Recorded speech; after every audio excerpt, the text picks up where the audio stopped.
Well, we weren't expecting this. So Social Point have thrown another spanner in the works recently with the latest extractor available in the new pass. So the new pass started today, which means we can get more insignias and more other stuff.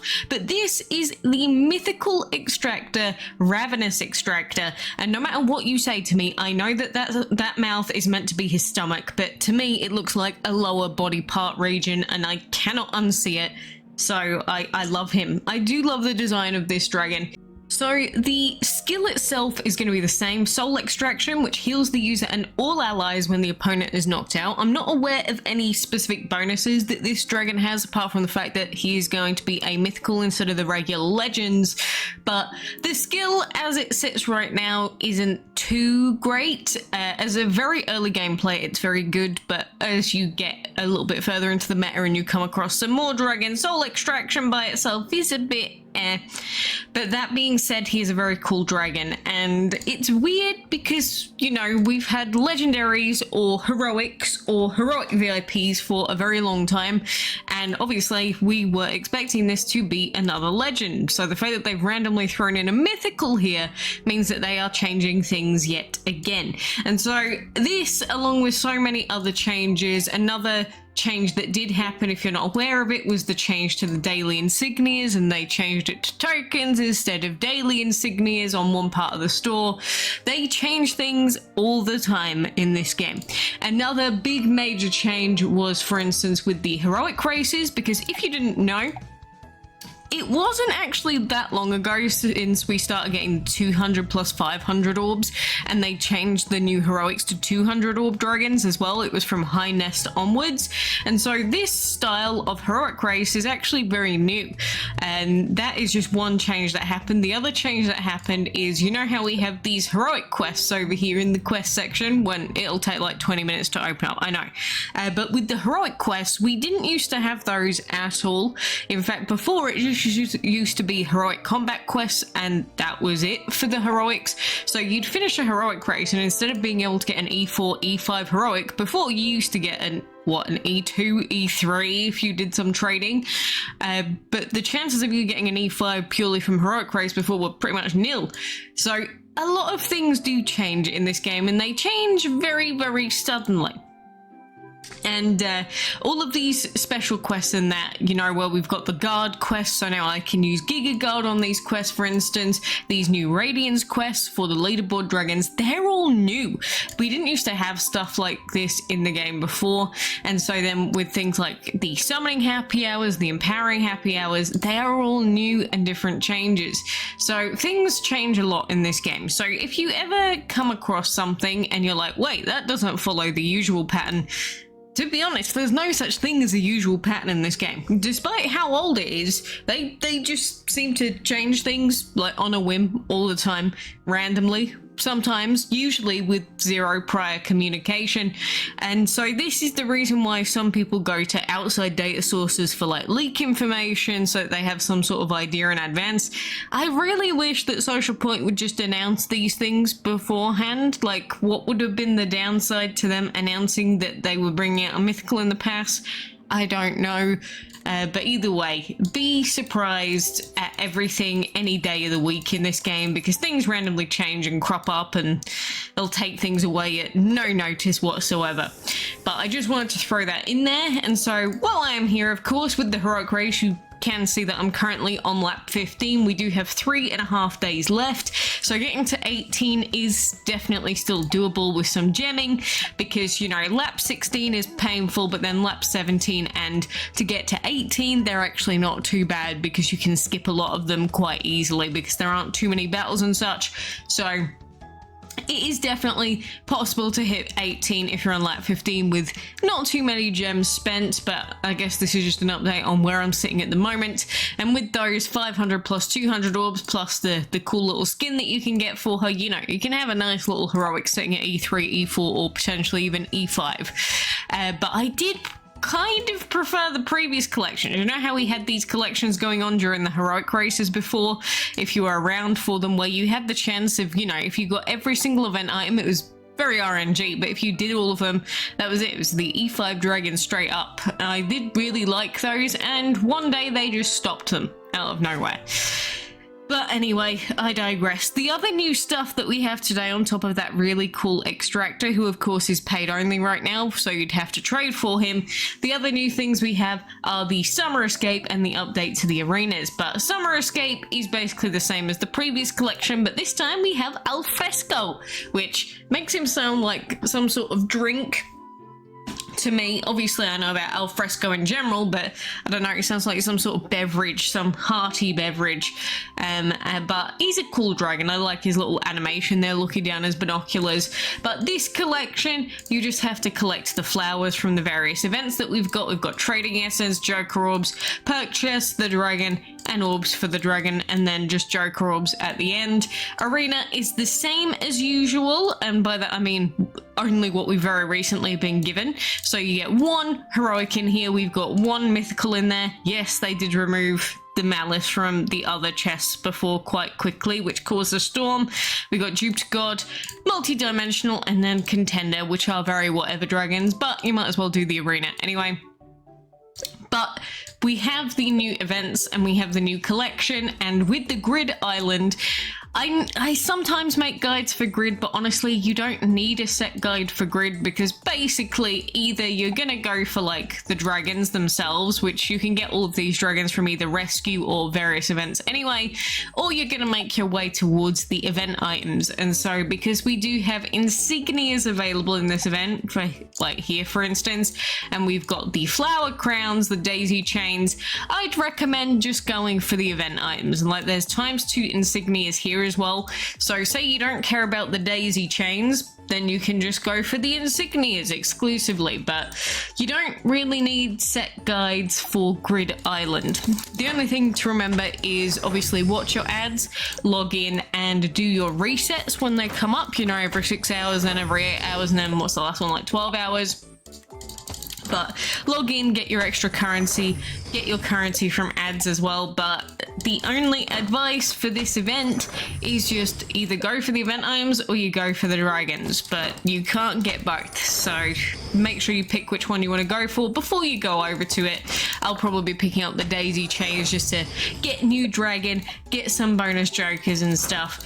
And also with grid event, the thing to be very aware of is in these blue chests, these actually have some really good drops in them, but of course the gold drops are very rare. But you could get your hands on a free prideful, lots of heroic jokers, lots of legendary jokers, some food, or you could just get grid coins. But if you get ×300 grid coins out of these, well, it pays for itself in the early chests anyway.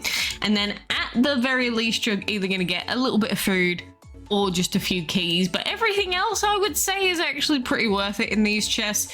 So what I tend to do in grid events, say I'm going for the event items, and any extra currency, I will make my way over to the blue jackpot chests. Screw the other chests and screw everything else. The blue jackpot chests are what I actually care about, which is the reason why I tend to go the pathway that also goes by all of the jackpot chests. But it's up to you what way you want to go in the grid. It doesn't make a great deal of difference. I don't even know why grid exists as a concept. It's the exact same map every single time. So if you want to know why I don't really care about the guides for these events too much, it's because you can literally go and get the guide from the last one and it will be identical to this one. The only difference is where the, you know, the daisy chains and the insignias are, but you can see those very easily and very clearly anyway. But, you know, you will pick up some extra dragons on your way through as well, so if you are a collector, it can help with that. But I would say ignore the jackpot chests when you're going through and come back to them later once you know exactly how much currency you have and what you can afford. And then that way you can at least pick up some bonus insignias, maybe even the second set of insignias, some flower chains, and I don't know, free, what is it, 10,000 grid coins drop? That would be nutty. It really would. And just before you ask, or anyone asks, no, this part is not doable free to play unless you again get an absolutely insane set of drops. So don't expect to ever be hitting this heroic egg chest. It's not going to happen. Usually free to play you'll get roughly around about, well, it'd be probably around about here ish somewhere. So bear that in mind. But, you know, it's not too bad picking up these bonus items, getting free trading essence, and if we do ever get a trading happy hour anytime soon, it'll be very, very yummy indeed.